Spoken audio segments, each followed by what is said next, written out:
Hi guys, welcome to my channel AP learning और मेरा नाम है अक्षय गोरे।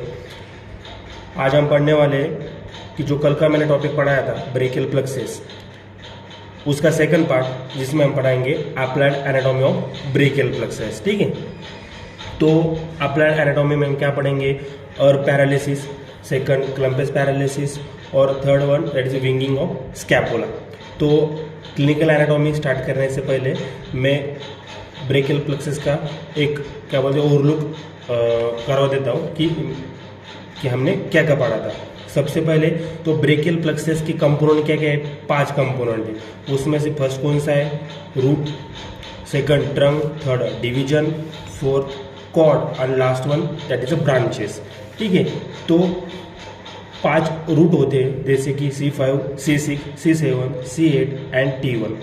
तो रूट जॉइन होके क्या बनाते हैं? ट्रंक बनाते हैं। तो C5, C6 जॉइन होके अपर ट्रंक बना रहे, C7 से मिडिल ट्रंक बन रहा है और C8 एंड T1 जॉइन होके लोअर ट्रंक बना रहे हैं। और ईच ट्रंक 2 डिवीजन में डिवाइड हो रहा है, वेंट्रल और डॉर्सल डिवीजन में। ठीक है, तो ventral division of upper and middle trunk join होके लैटरल कॉर्ड बना रहे, ventral division of lower trunk से डायरेक्ट मेडियल कॉर्ड बन रही है और dorsal division of upper middle and lower trunk से क्या बन रहा है? पोस्टीरियर कॉर्ड बन रही है। ठीक है, तो आज हम इसका अप्लाइड एनाटॉमी देखेंगे। सबसे पहले जो हमारा फर्स्ट अप्लाइड एनाटॉमी है वो है अर्ब पैरालिसिस। अर्ब पैरालिसिस में क्या है कि मेनली जो हमारा अपर ट्रंक रहता है ना, तो अपर ट्रंक को क्या होती है? इंजुरी होती है। ठीक है, तो पहले हमें ये समझते हैं कि अर्ब पॉइंट क्या होता है। ठीक है, तो upper trunk where the 6 nerve meet या ज्वाइन, मतलब ऐसा पॉइंट होता है जहाँ पे 6 नर्व क्या होती है? एक दूसरे को ज्वाइन होती है और अर्ब पॉइंट बनाती है। उसे हम क्या बोलते हैं? अर्ब पॉइंट कहते हैं। लेकिन क्या होता है जब इसको इंजरी होती है तब क्या होता है? ये नर्व जिस मसल को सप्लाई करती है तो उधर के सब मसल पैरालिसिस हो जाते हैं, तो इसलिए इसे हम अर्ब पैरालिसिस बोलते हैं। फॉर एग्जांपल इस डायग्राम में देखो। ठीक है, अभी इस डायग्राम में क्या हो रहा है? C5 और C6 मेनली इसमें जो साइट ऑफ इंजुरी है, मतलब कहाँ होती है? तो अपर ट्रंक में होती है। तो अपर ट्रंक किससे बनता है? आपको मालूम है कौन सा? C5 और C6 रूट जॉइन होकर क्या बना रहे? अपर ट्रंक बना रहे। तो जब इसको इंजुरी होगी तब क्या होगा? जो नर्व है जिन मसल को सप्लाई करते हैं सब पैरालाइज हो जाएंगी और मूवमेंट नहीं होगी उस हैंड की या उस हाथ की। तो यहाँ पे 6 नर्व क्या हो रही है? मीट हो रही है। सबसे पहले कौन सी है? C5 और C6 यहाँ पे क्या हो रहा है? आ रहे हैं। फिर वो ज्वाइन होकर क्या बना रहे? अपर ट्रंक बना रहे। अपर ट्रंक बनाने के बाद वो अपर ट्रंक आगे जाके 2 डिवीजन में क्या हो रहा है? डिवाइड हो रहा है, एक वेंट्रल डिवीजन और एक डॉर्सल डिवीजन। और मैंने आपको पहले पिछले वीडियो में बताया कि जो कुछ नर्व ऐसी होती है वो डायरेक्टली रूट से क्या होती है? अराइज होती है। तो उसमें से 2 नर्व जो कि अपर ट्रंक से डायरेक्टली क्या होती है? अराइज होती है। सबसे पहले कौन सी है? सुप्रा स्कैपुलर नर्व, जो कि सब स्कैपुलर मसल को क्या करती है? सप्लाई करती है। और सेकंड मसल कौन सी होती है? सब क्लेवियस, जो कि सब क्लेवियस मसल को क्या करती है? सप्लाई करती है। तो अब पैरालिसिस क्या होता है? सबसे पहले साइड क्या है उसकी? अपर ट्रंक। यदि अपर ट्रंक को इंजरी हुई तो क्या उसे क्या करते हैं? अर्ब पैरालिसिस। सेकंड, उसमें कॉज क्या होता है? मतलब ये अर्ब पैरालिसिस कब होता है? तो सबसे पहले ये क्या है? बाय बर्थ भी हो सकता है, मतलब ड्यूरिंग द डिलीवरी और पार्चुरेशन की, मतलब डिफिकल्टी इन चाइल्ड बर्थ, तब ये क्या हो सकता है? डिलीवरी टाइम पे कुछ इंजरी हो सकती है तब बच्चे को, तभी हो सकता है। सेकंड, यदि फॉल ऑन शोल्डर पे गिरे तब भी क्या हो सकता है? अपर ट्रंक को इंजरी हो सकती है और उसकी वजह से अर्ब पैरालिसिस हो सकता है। Third, during anaesthesia. ठीक है, तो एनेस्थेशिया ओटी में क्यों एनेस्थेशिया दिए तब भी कुछ नर्व को इंजरी हुई तब भी ये क्या हो सकता है? अर्ब पैरालिसिस होता है। तो मेनली इंजरी किसको हो रही है? अपर ट्रंक को। तो अपर ट्रंक में मेनली कौन से रूट क्या करते हैं? अपर ट्रंक बनाते हैं, C5 और C6। मेनली उसमें कौन रहते हैं? C5 और पार्टली C6 रहता है। अभी अपर ट्रंक, तो अपर ट्रंक की क्या होती है? 2 डिवीजन होती है। ठीक है, अभी अर्ब पैरालिसिस में कौन कौन सी मसल पैरालाइज होती है? बाइसेप ब्रैकिया, डेल्टोइड, ब्रेकियालिस, ब्रेकियोरेडियलिस और partly supra and infraspinatus muscle, जो कि क्या होती है? जब अर्ब पैरालिसिस होता है, अपर ट्रंक को इंजरी होती है, तब ये सारी मसल क्या होती है? पैरालिसिस हो जाती है। अब ये याद नहीं रखना, मैं आपको सीधा एक इजी ट्रिक बताता हूँ। अभी अपर ट्रंक को अर्ब पैरालिसिस में अपर ट्रंक को इंजरी हो रही है। ठीक है, तो अपर ट्रंक के 2 डिवीजन हो गए, वेंट्रल और डॉर्सल। तो वेंट्रल डिवीजन क्या बना रहा है? आगे जाके लैटरल कॉर्ड बना रहा है। और डोर्सल क्या किस में पार्टिसिपेट कर रहा है? पोस्टीरियर कॉर्ड बनाने में। तो लैटरल और पोस्टीरियर कॉर्ड ब्रांच कौन सी है, मेनली लैटरल की मेन ब्रांच है मस्कुलोक्यूटेनस, और पोस्टीरियर कॉर्ड की कौन सी है, axillary nerve and radial nerve. अब ये तीनों भी नर्व किधर जाती है, हमारे एक्सिला से होके हमारे आर्म और फोरआर्म में क्या होती है, आगे जाती है। रेडियल नर्व, एक्सिलरी नर्व हो या मस्कुलोक्यूटेनस नर्व। अब ये भी किस को सप्लाई करती है, सबसे पहले बाइसेप्स ब्रैकिया जो हमारे आर्म के कंपार्टमेंट की जो मसल है उनको सप्लाई करते हैं मस्कुलोक्यूटेनस। यदि अपर टंग को इंजरी हुई या लैटर तो क्या हो, डायरेक्टली क्या होता है, बाइसेप्स ब्रैकिया और बाकी के ब्रेकियलिस उनको क्या होता है, पैरालिसिस हो जाता है। तो ये याद रखना, ऐसे याद रखना, ठीक है। फिर अब इसकी डिफॉर्मिटी क्या है, ठीक है। अब मतलब डिफॉर्मिटी क्या होती है अभी कि अपर टंग को इंजरी होने के बाद जो भी मसल पैरालाइज हो जाएंगी तो उसके बाद जो हमारा लिम्ब रहते हैं अपर लिम्ब, तो उनकी पोजीशन भी क्या हो जाएंगी, वैसी की वैसी, मतलब वो मूवमेंट नहीं कर सकते। अब उसमें क्या होगा, जो हमारा आर्म रीजन रहता है, ठीक है, तो क्या होगा, hang by side and it is adducted and medially rotated. अभी इस डायग्राम में देखो ये क्या है, दैट इज अ ऑरोपैरालिसिस ऑफ द राइट आर्म, जिसमें क्या हो रहा है, जो हमारा आर्म रीजन है वो क्या हो रहा है, अडक्टेड पोजीशन में, मतलब चिपक के ऐसे हमारे क्या बोलते हैं हम हिप को, सेकंड और मेडियली रोटेटेड है, मेडियली और रोटेटेड है आर्म। फोर आर्म भी क्या है, एक्सटेंडेड है एंड प्रोनेशन की पोजीशन में, ठीक है। तो ये हो गई वो हमारी ऑरोपैरालिसिस की डिफॉर्मिटी। तो अब इसे हम इस डिफॉर्मिटी को पुलिसमैन टिप हैंड भी बोल सकते हैं और वेटर टिप हैंड भी और पोर्टर टिप हैंड। क्यों, ये बहुत इंपॉर्टेंट है, एमसीक्यू में भी आ सकता है कि इसे हम क्या कहते हैं। क्यों कि जब भी आपने सिग्नल पे देखा होगा, जब भी कोई भी पुलिस हो या कोई भी पुलिस कांस्टेबल हो, जब रिश्वत या कुछ भी लेते तो ऐसे पैसे मतलब पीछे के हाथ में लेते, तो सेम वैसी पोजीशन है, इसलिए इसे हम पुलिसमैन टिप हैंड और waiter tip hand, porter tip hand भी कहते हैं, ठीक है।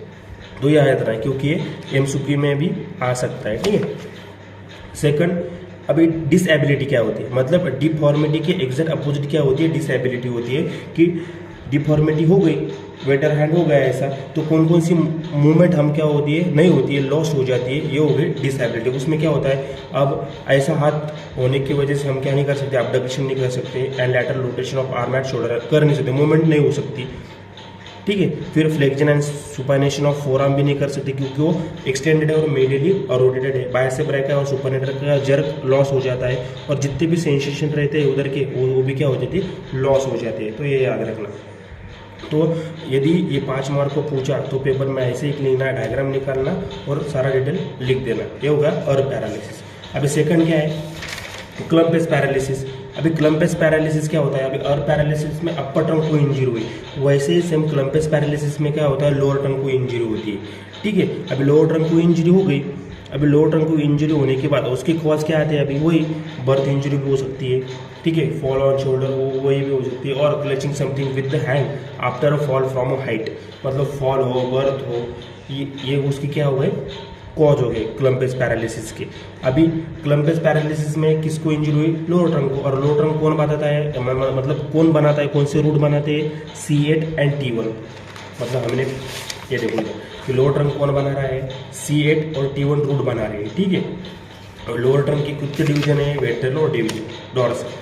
अब वेंट्रल डिवीजन किस में पार्टिसिपेट करता है, क्वाड बनाने में, मिडिल क्वाड बना रहा है, और डॉर्सल पोस्टीरियर क्वाड बनाने में पार्टिसिपेट करता है। तो मिडिल क्वाड की ब्रांचेस कौन थी, अल्नार नर्व है, और डॉर्सल की कौन से, एक्सिलरी और रेडियल नर्व है। तो सेम ये जो नर्व जिनको सप्लाई करती है, मतलब अल्नार नर्व होगी, रेडियल और एक्सिलरी नर्व होगी, तो जिनको सप्लाई करेगी वो क्या होगी, जब पैरालिसिस हो जाएंगे, ठीक है। तो वही दिया है, मसल कौन कौन सी पैरालाइज, अल्नार नर्व पैरालाइज हो गई, मतलब उसके बाद इंजरी हो गई, तो अल्नार नर्व किसको सप्लाई करते हैं, जो भी फ्लेक्सर है हमारे उनको क्या हो गई, पैरालाइज हो जाएंगे वो muscle. Intrinsic muscle of hand ये भी क्या हो जाएंगे, पाम मसल ये भी क्या हो जाएंगे, पैरालिसिस हो जाएंगे या पैरालाइज हो जाएंगे।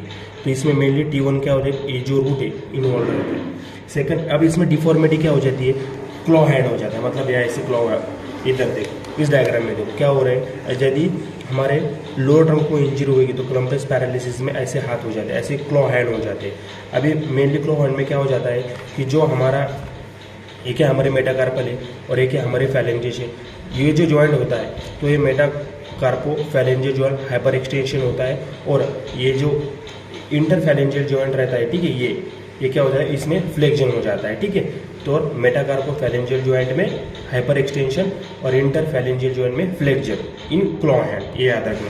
भाई इसमें इसकी डिसेबिलिटी क्या है, कंप्लीट क्लॉ हैंड है। सेकंड हॉर्नर सिंड्रोम है, ये याद रखना। अभी हॉर्नर सिंड्रोम क्या होता है कि हॉर्नर सिंड्रोम में मेनली जो T1 रूट रहता है, इसको इंजरी हो गई तो हॉर्नर सिंड्रोम में क्या होता है, टॉसिस हो रहा है। टॉसिस क्या है, मतलब ये देखो, अभी ये आँख देखो, एक कैसी ऐसी जो हमारी आईलिड रहती है वो ऐसी, उसके जो फ्लैप है मतलब आइज की जो नॉर्मल क्या बोलते हैं हम पोजीशन है, क्या हम पोजीशन भी नहीं कह सकते, मतलब जो आंखें होती है तो वो एबनॉर्मल दिखनी स्टार्ट हो जाती है। अभी जैसे इस डायग्राम में दिख रहा है, ठीक है, तो उसे हम क्या बोलते हैं, ptosis due to the Horner syndrome. इसमें मेनली T1 जो रूट होता है उसको क्या होती है, इंजरी होती है। खाली ये याद रखना क्योंकि ये तो MCQ में भी आ सकता है, ठीक है। पर मेनली 5 मार्क को क्लम्पेस और पैरालिसिस ही पूछते हैं, ठीक है। तो यही याद रखना और ये खाली MCQ के लिए याद रखो। और जो थर्ड वन है जो कि मोस्ट इंपॉर्टेंट है, ठीक है, और ठीक है,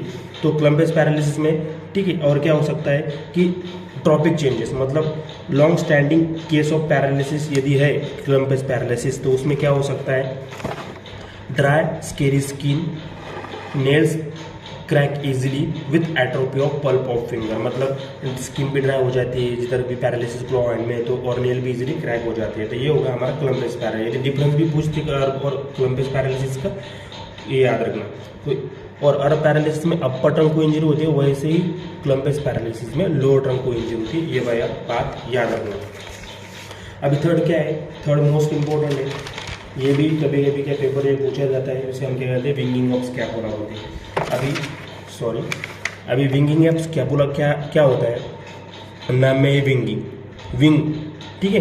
तो अभी ये टॉपिक स्टार्ट करने से पहले मैं आपको सेरेटस एंटीरियर मसल के बारे में थोड़ा बताता हूँ।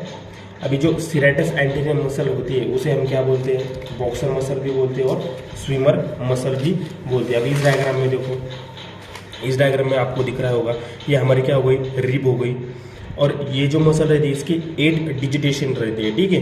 तो ये जो मसल रहती है इसका जो इंसर्शन रहता है, ये किधर रहता है, जो हमारी कोस्टल सरफेस है हमारे स्कैपुला का, उसके मीडियल बॉर्डर पे इसका क्या रहता है, इंसर्शन रहता है, ठीक है। ये हो गया हमारा मीडियल बॉर्डर और हो गया कोस्टल सरफेस यानी कि जो रिब के साइड में, ठीक है।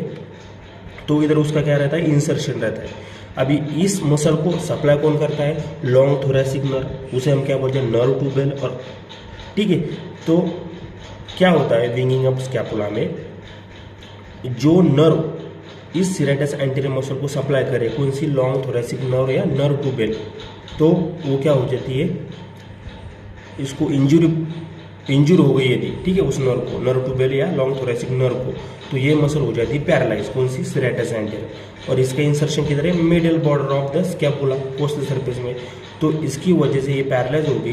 पैरालाइज होने के बाद क्या होता है, जो इंसर्शन रहता है, अब इसका फंक्शन क्या होता है कि ये क्या करती है, जो हमारा स्कैपुला है इसको फॉरवर्ड डायरेक्शन में क्या करती है, मतलब उधर उसकी पोजीशन, उसका काम क्या है इस सेरेटस एंटीरियर का, कि स्कैपुला को उधर होल्ड करके रखना, फॉरवर्ड डायरेक्शन में होल्ड करके रखना।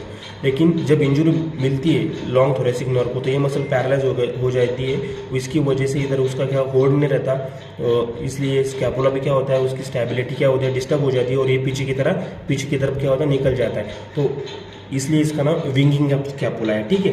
तो ये बात याद रखना। तो विंगिंग ऑफ स्कैपुला में क्या लिखा है, साइड क्या है इसकी, injury to the nerve to serratus anterior या नर्व टू बेल या लॉन्ग थोरैसिक नर्व।